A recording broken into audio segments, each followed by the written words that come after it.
Hello everybody, San here, engineer, MBA, and investor. And in today's raw video, no edits, no subscription, no music, nothing, because I have a laptop that I'm using that doesn't have OBS Studio, which is of course the software that we use to record these videos.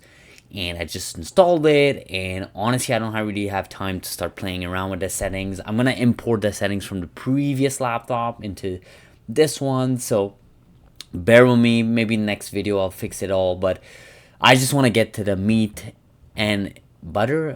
What's the expression? I don't even know what's the expression, but I just want to get straight into the meat. And it is, of course, the big moves that happened today.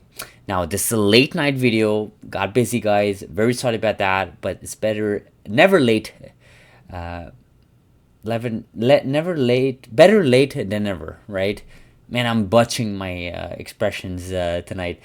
But NTLA announces first patient dose in phase 3 of NTLA 2002, an in vivo CRISPR gene editing treatment for HAE. So this is pretty big, guys.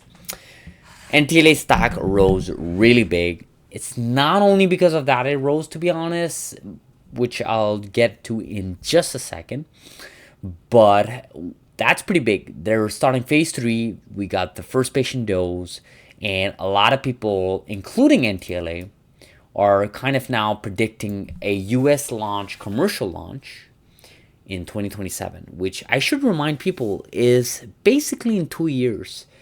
That's pretty bullish for a company that has not even gone through phase 3 dosing. They believe that they can get commercial launch in 2027.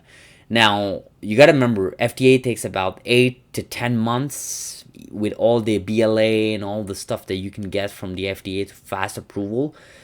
It still takes about 8 months. I think for CRISPR Therapeutics, it took about 8 months, if I recall. Someone can fact check me on that one. But basically, it's going to take at least 6 months. Let's agree on that. So if you start making that calculation, either they submit documentation for FDA approval by early 2027, or we're looking at FDA submissions by sometime in late 2026, which is what I'm actually expecting, which is a pretty big deal, guys. People have to be reminded that CRISPR Therapeutics is still the only company with a FDA approved CRISPR program. Obviously, it's great for all CRISPR companies, don't get me wrong. But when you take a look at revenues, when you take a look at profits, that's still the only company that can actually generate profits. Now, obviously, 2024 was not necessarily the year that CRISPR Therapeutics would be making tons of money. And if you kind of extrapolate that with NTLA, which again, NTLA 2002 does not have the same challenges as Casgevy does, with high hospitalization days, with high time for enrollment because of the whole ex vivo process versus in vivo, which is what this program is talking about. But let's not pretend like once it gets approved, within a few weeks you'll be getting billions of dollars. That's not how it works, right? You'll be even lucky to make, I'm just throwing a number, 50 million in 2027, right? Just from this program. I'm honestly, it's 50 million is not to be quoted here. I'm obviously just guesstimating here, but to say that they're going to be making $1 billion in right off 2027 that's not the right way to look at things. It's going to take time to scale that program once it is commercially launched.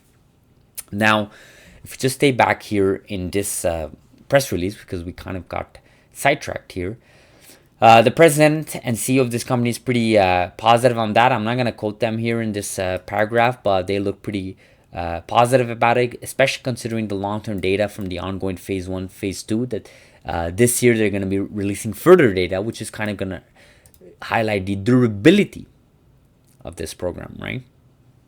So what is phase 3, right? Phase 3, we're looking at, take a look at it. 60 adults, okay, single 50 milligram of infusion. It's going to be a placebo, obviously.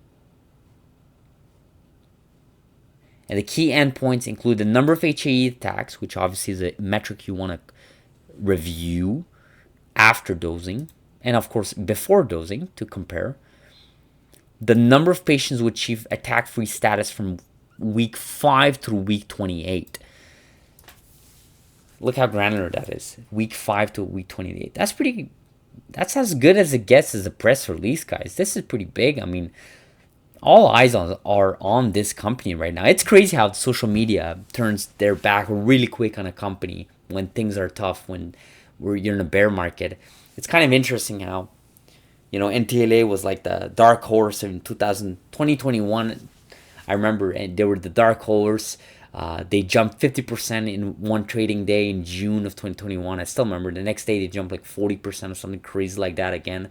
So they were like that darling of those years, right? But now, obviously, this past year, I would say past few months, I've seen a lot of negative naysayers come into play, talking negative about this company, and for good reasons. I mean, look, the company has a set amount of cash in the balance sheet. They've already diluted their stock years before. I've already addressed that problem. That tool is still available. Obviously, not something as myself as an investor would want the company to do, but it is a tool in the toolkit. If they were ever, their back was against a wall and they had to raise cash. Now, obviously, there are other ways to raise cash, such as partnerships, such as giving up more percentage to Regeneron with their next Z program. So, or even partnering up further with this program, right? Which is, again, something I covered. Now, this is pretty big. There are a bunch of people talking about it on x.com. And again, I don't want to extend this video too long. I do want to kind of cover really quick Robert F.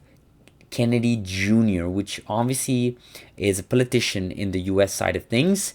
And they are, of course, the nominee for the U.S. Department of Health and Human Services under the latest administration that just took over the U.S. And they basically submitted their filings, right, before taking the role.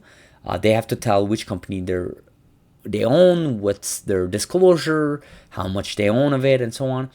And it looks like they own between 1,000 and 15,000 in CRISPR Therapeutics. And another company, 15 to 50,000, and some immunotherapy company called Dragonfly, which actually is not the first time I hear about this company. People have heard about this company, Dragonfly Therapeutics. They're an interesting company, but for them to disclose this is pretty big. This is one of the popular person in 2024, I would argue, beside obviously the candidates in the US race. That would be like maybe top 5 politician known in 2024. And for them to own investment in CRISPR Therapeutics, what does it say about them taking a role that will address the issues with the FDA, that will address the biotech space and the healthcare space as a whole, and genomics? What does this say about this landscape? And that's pretty big.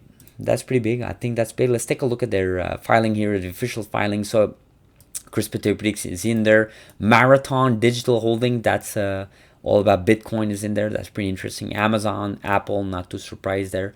Dragonfly Therapeutics and some other companies here. So this is pretty big, guys. Again, kind of crazy news this today. Is kind of everything happening at the same time. It's interesting because when something happens, it's crazy how everything just happens within a small time frame. Think about how many days you've gone in 2022, 2023, 2024 without any sort of significant news, and then you have these big news that happen in certain trading days. And that's why we say you have to be patient. Be patient, guys. This is not a sprint, it's a marathon. Just remember what I said. It's not a sprint, it's a marathon. And this is a perfect example. Give it time. I know a lot of people are very, very, it's the sunk cost fallacy, right? Once you've said something, you believe you need to be right, and you involve yourself in echo chambers, and then you kind of double down on your investment thesis, which is NTLA will go bankrupt. It's not going to happen, guys. If it goes bankrupt with all this happening, I'd be very surprised. Now, can they be bought out? I don't know. I don't have a crystal ball. I'm not in this company day to day. I have no inside information. They could be bought out. the FDA could just turn around and say, no, you know what, we're not interested. We approved one program, we don't need to approve another one for some while until the first program gets in at a large scale. Who knows? But then again, you have until 2027 to figure it out. So I like what I'm seeing from NTLA. Like this press release. Let me know, guys, what you guys think in the comments below. Again, guys, sorry for no edits here. Sorry for the no music, no subscribe. But do subscribe. Do like our videos. Liking our videos put videos on people's homepage. And our channel's been growing. Thankfully, the last few weeks, late 2024, early 2025, it's been growing thanks to you guys. So the engagement on the comments, the likes, the shares really does help the channel, guys. So I'll end this video like this, abruptly. No editing, outing scene, no intro scene, no outro scene. So hopefully you guys have a beautiful, it's midnight now, actually, officially. Take care, guys.